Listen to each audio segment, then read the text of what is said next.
Hello, welcome back, boys and girls. Thank you for joining us again today. We have a wonderful story for you, a great story that you will enjoy. The name of this book is called Along for the Ride, written by Michael DiPinto, illustrated by Lynn.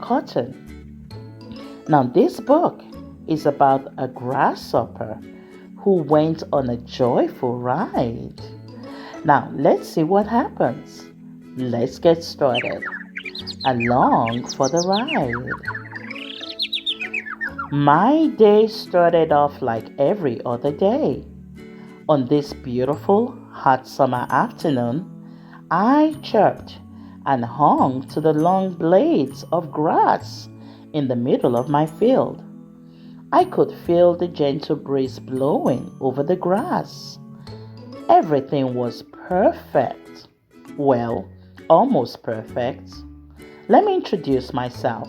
My name is Hugo, and I'm a wild, base jumping grasshopper that just loves to have fun.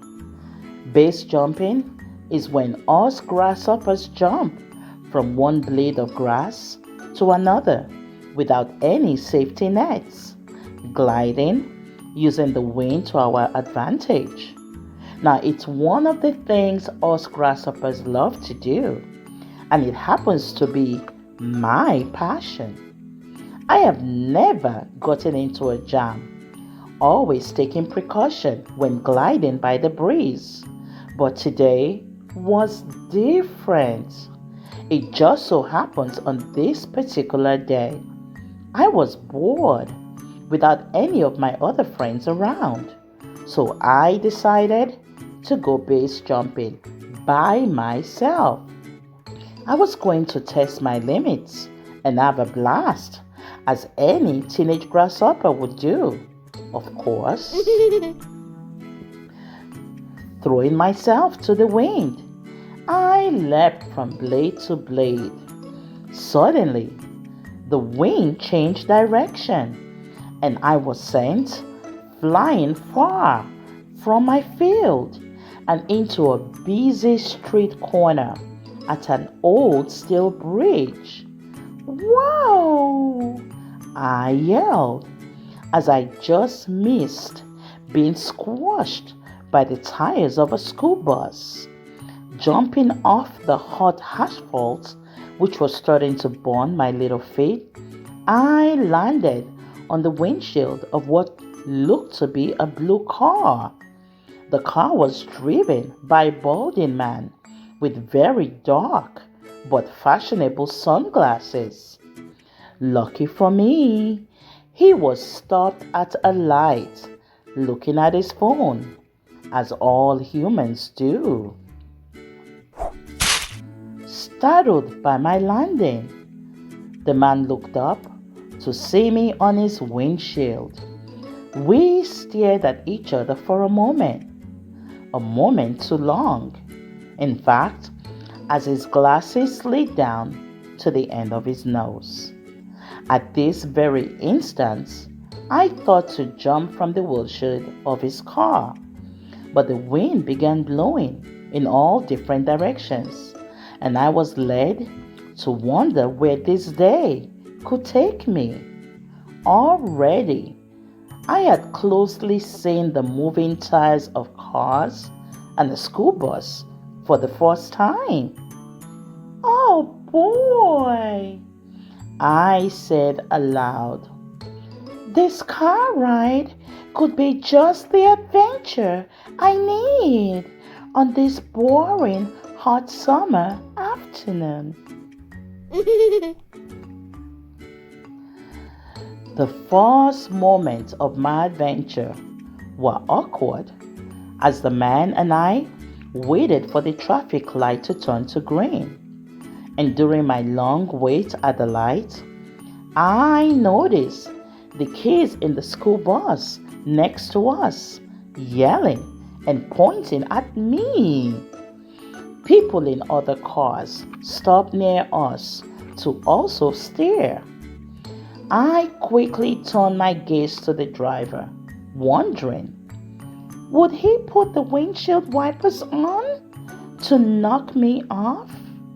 Could I stand on them and surf the windshield? As I prepared for this idea, my first car ride began. The car started to roll forward, and in all my excitement, I froze. Yep, that's right. I froze. I had never felt anything like this before. The car started to move a little faster, and I knew then and there I was along for the ride. I decided to hang on for dear life and enjoy the view. Other cars moved all around us at crazy speeds, and I knew the wind would send me somewhere that I didn't want to go if I wasn't careful.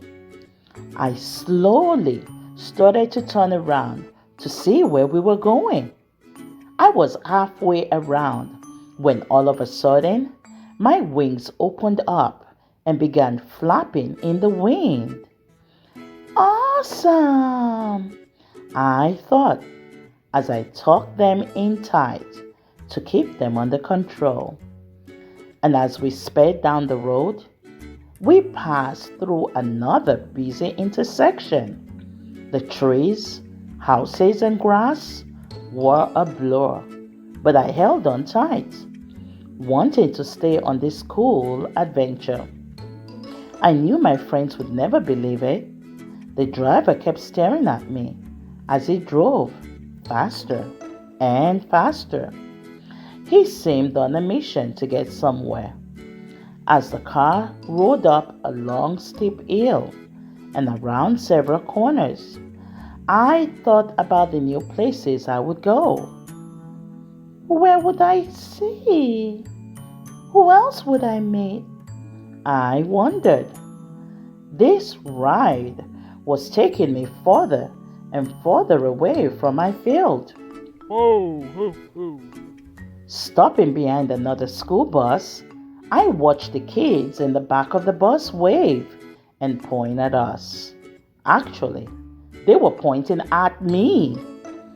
I excitedly raised my wing to wave back. They were having so much fun. Surely, I could jump on the back of their bus, I thought. No sooner did I think it was my chance to jump, the driver waved at the kids, gave me a funny grin, and sped on his way. I'd missed my chance. The kids waved at me as the bus turned into another street. Bye-bye. As we sped off, my wings began to flutter again. I was getting tired of tucking them underneath me. I needed to turn my body without my wings opening up and sending me flying. Slowly, I turned to face the driver, and with my feet grounded on the windshield, I rode up and down the hills. It was a blast, and the freedom of moving so fast was energizing. We traveled for some time. I watched more trees, houses, and cars zip by us and was starting to get used to this traveling thing. Feeling for the wind direction and getting the nerve to leap off, I decided to take my chances once again. I would jump. Suddenly, we abruptly stopped. What? I said, feeling confused. The wind was coming from all different directions now, and we were, yet again, at another busy intersection. This one had even more cars around us, some moving faster than others. I wasn't about to jump off here, I exclaimed. A dog in the car next to us noticed me, and his head was out the window, and his tongue hung from his mouth. Roof, roof, he barked and wagged his tail with excitement. It appeared he might jump out of his car and try to lick me. Perhaps I could jump on his back and ride off to his home, I said to myself. And as I imagined the dog's life, I relaxed my stance.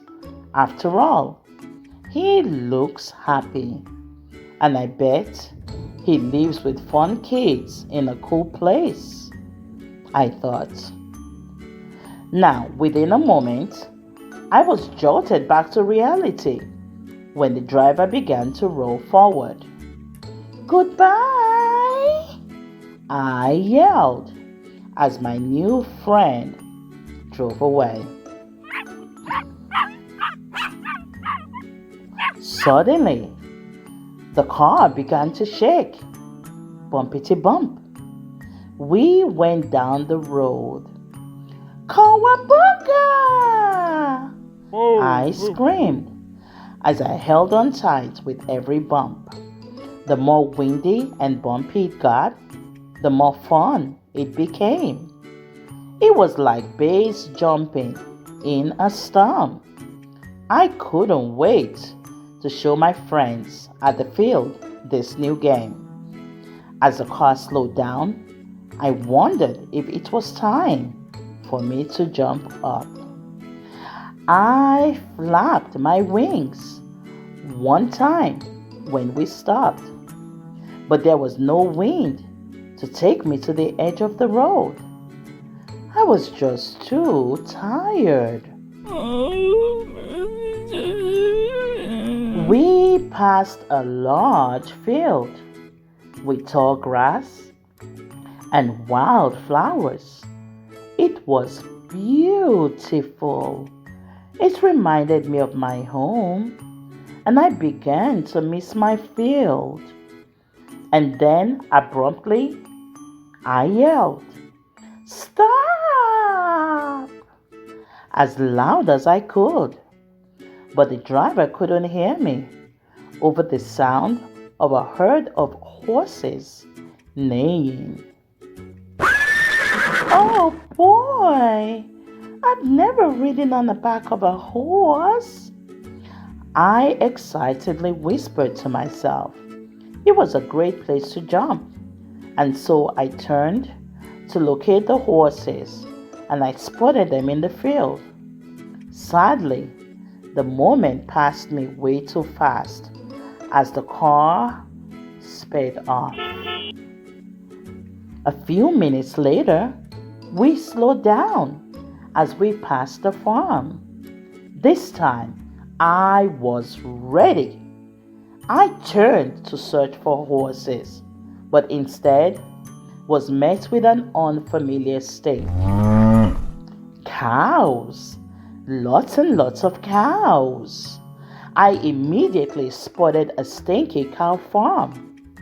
This was definitely not the place to jump off, as I knew I could easily land in a warm, yucky, sticky cow patty. Yuck, I said. The thought of it made me yell at the driver. Drive faster, please. We made several more turns, and every time we did, I had to move my feet just to hang on. I could see fields on both sides of the car now. It was truly the perfect place to stop. Oh, please slow down so I can rest here, I thought. But the man was now on his phone. Hey, pay attention to where we're going, I yelled. And this time, he must have heard, because he looked at me and set the phone down right away. We took a few more turns and down a windy, curvy hill as we finally came to a stop at a big pink house with a field on one side. The driver stepped out of the car, and I realized my moment had finally come to meet the man who took me on this wonderful adventure. He looked at me real close, too close, in fact, and then he turned and walked away. I couldn't believe it. We had finally stopped. I looked around, but had no idea where I was or how far away from the field we were. I could see, however, that this field looked just as good as my field, if not better. Bright yellow and purple flowers sat surrounded by the tallest, greenest grass that I'd ever seen.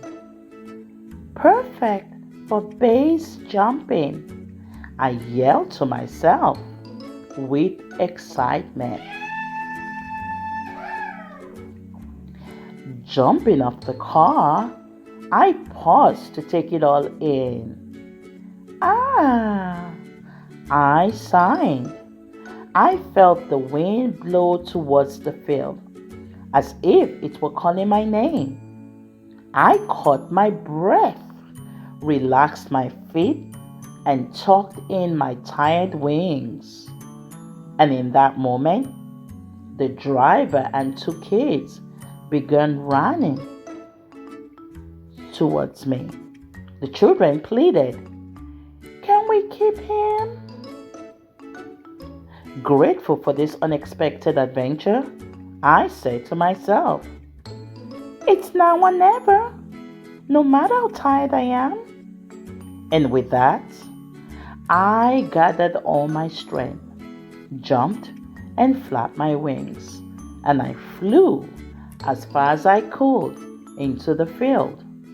And I was off to my next adventure. The end. What a beautiful, wonderful story. What a great adventure. We've come to the end of this story, boys and girls. Thank you for joining us. Thank you for being here. Don't forget to like, share, and subscribe to our YouTube channel. We'll see you soon. Thanks for stopping by. See you later. Bye.